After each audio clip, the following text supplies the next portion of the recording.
Hello বন্ধুরা, আজকে হঠাৎ আমার একটু সুজি খেতে ইচ্ছা করছে। তো দেখতেই পাচ্ছ সুজি নিয়ে বসে গেছি, সুজি রান্না হচ্ছে। দেখো, প্রথমে একটু ঘি দিয়েছি, এই যে ঘিয়ের সঙ্গে একটু তেজপাতা দিয়ে সুজিটা একটু নাড়াচাড়া করছি।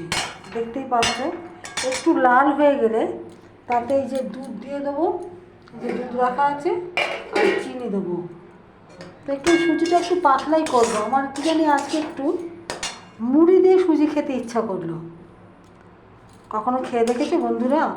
মুড়ি দিয়ে সুজি খেয়ে দেখুন, দারুণ টেস্ট লাগে। কখনো যদি সুযোগ পাও মুড়ি দিয়ে সুজি খেয়ে দেখো, দারুণ টেস্ট লাগবে। তো আজকে আমার একটু সুজি খেতে ইচ্ছা করলো। তা মোটামুটি সুজিটা তো হচ্ছে, এটা লাল হবে। লাল হওয়ার পরে যে দুধ আছে দুধ দেবো, লাগলে আর একটু এখানে রেখেছি, আর চিনি দিয়ে একটু পাতলা মতন করবো, বেশি টাইট করবো না, কারণ মুড়ি দিয়ে খাবে তো, বুঝতেই পারছো। তো তোমাদের আজকে রথযাত্রা কেমন কাটলো বন্ধুরা? একটু বলো, শেয়ার করো একটুখানি।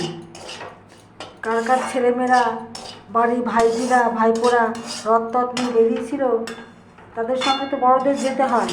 তা তোমরা কি গিয়েছিলে? আমি আজকে কোথাও বেরাইনি, বাড়িতেই ছিলাম। এমনিতেই খুব কম বেরোনো হয় আমার লাকির জন্যে।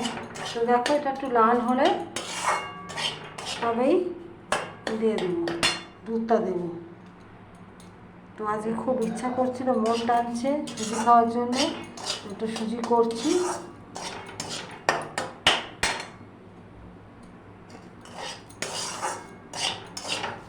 খুব হাই প্রোটিন সুজিটা, সুজি খাওয়া খুব ভালো স্বাস্থ্যের পক্ষে। বাচ্চারাও খেতে পারবে, সুজিটা একটা এমনই জিনিস, বাচ্চা বড় সবাই খেতে পারবে। আস্তে আস্তে একটু হালকা হালকা রং হচ্ছে, দেখতেই পাচ্ছ।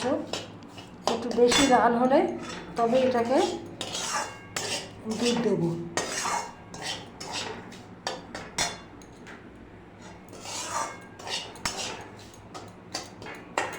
খুব সোজা, সুজি রান্না করা খুব সোজা। দেখতেই পাচ্ছ, এটা শুধু একটু দুধ পড়বে আর একটু চিনি।